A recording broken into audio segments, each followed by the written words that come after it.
I'm going to bring it to an end the way we began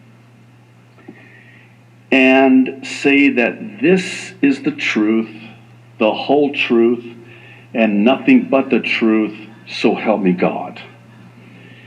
And for anyone who would say, well, I don't know. I really don't know what to believe. I don't know what the truth is anymore. May I just kindly make a suggestion? Instead of asking what is the truth, perhaps we should be asking who is the truth. Jesus is the truth. At the beginning, I made this confession about, nothing sordid. When I say I have to confess, you're like, whoa, what? No, it's not like that. My confession is that I had to step back. And I had to get alone with my Jesus. Because he's the truth. I was getting to the point where I was getting so frustrated. I was getting so confused. I was getting angry. I was actually getting angry. And try as I may, I always try to couch my anger as righteous anger. And the Lord's like, nice try. What are you thinking? Nah, that's not right. You're in the flesh. I'm confessing. I was in the flesh. I'm like, ah! And here's Jesus going, hey, come here, boy. We need to talk. I'm the truth. Because, they're saying that, they're saying this. Jesus is like, I'll tell you the truth, because I am the truth. I am the way, the life, and the truth. And no one goes to the Father except through me. Would you join me in John's Gospel, chapter 18?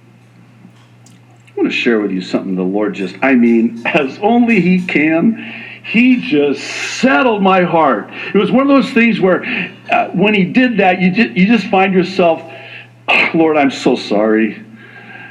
Thank you so much, Lord. What was I thinking? You weren't. I know. Forgive me, Lord. It's a fascinating account of Jesus being on trial.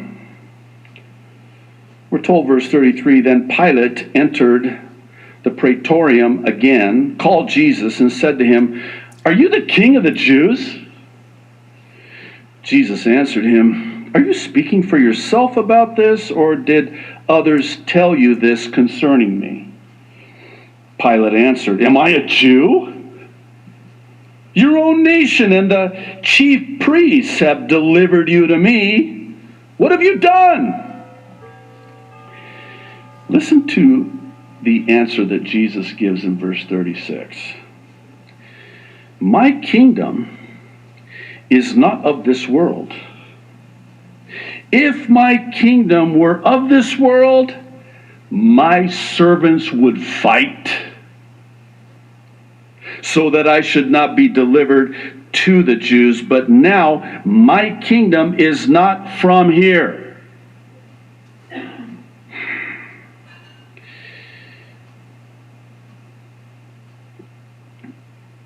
What are we fighting for? Stand up and fight. Wait. For what? For the kingdom. Well, yeah, but it's not from here. He says, my servants would fight if it were, but it's not. Wait, are we trying to fight to get our guy in office so that we can, take it back? I'm sorry, you'll forgive me. I don't want it back. You can have it. We have to wait till we're out of here, then it's all yours. You were gone. Just aloha. See ya. Wouldn't want to be ya.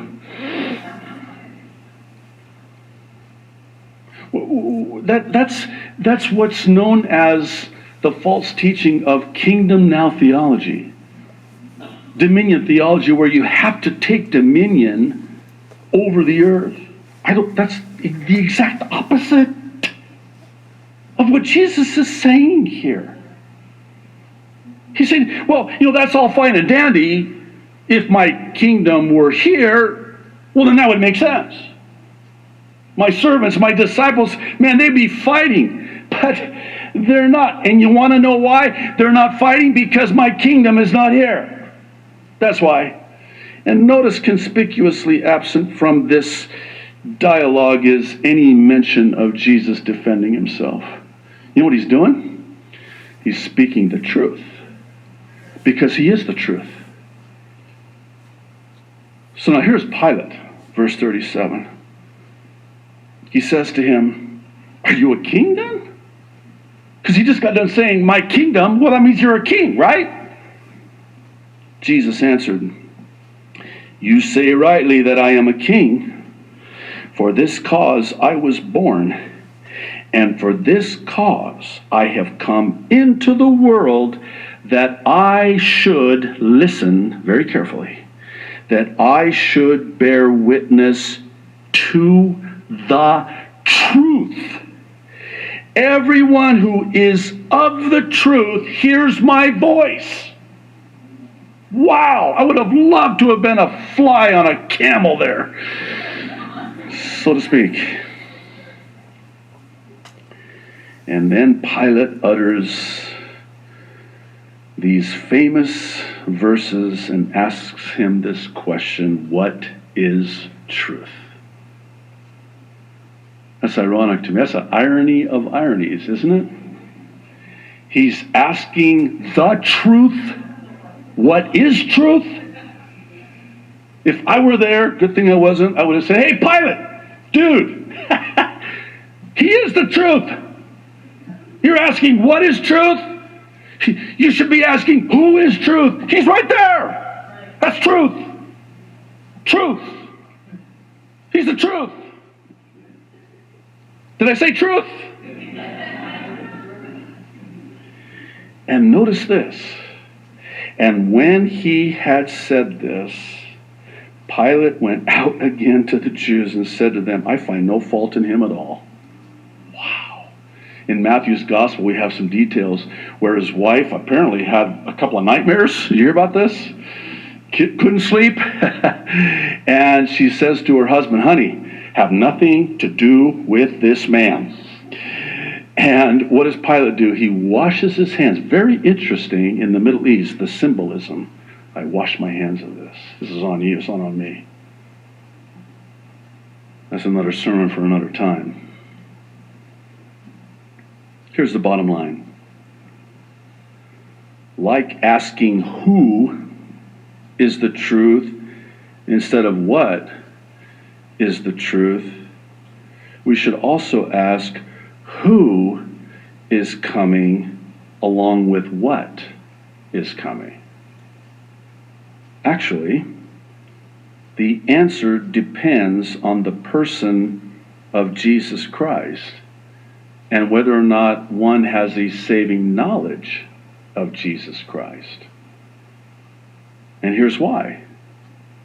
Who is coming can save you from what is coming. And it's coming.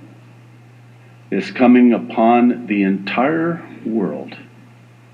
And it's coming soon. And if you don't know Jesus Christ, you will be left behind when the church is raptured. And you will go through unspeakable horror during the 7-year tribulation. He can save you. He's the Savior. He's your Savior. And he can save you from what's coming. This is known as the gospel, the good news of salvation in the person of Jesus Christ.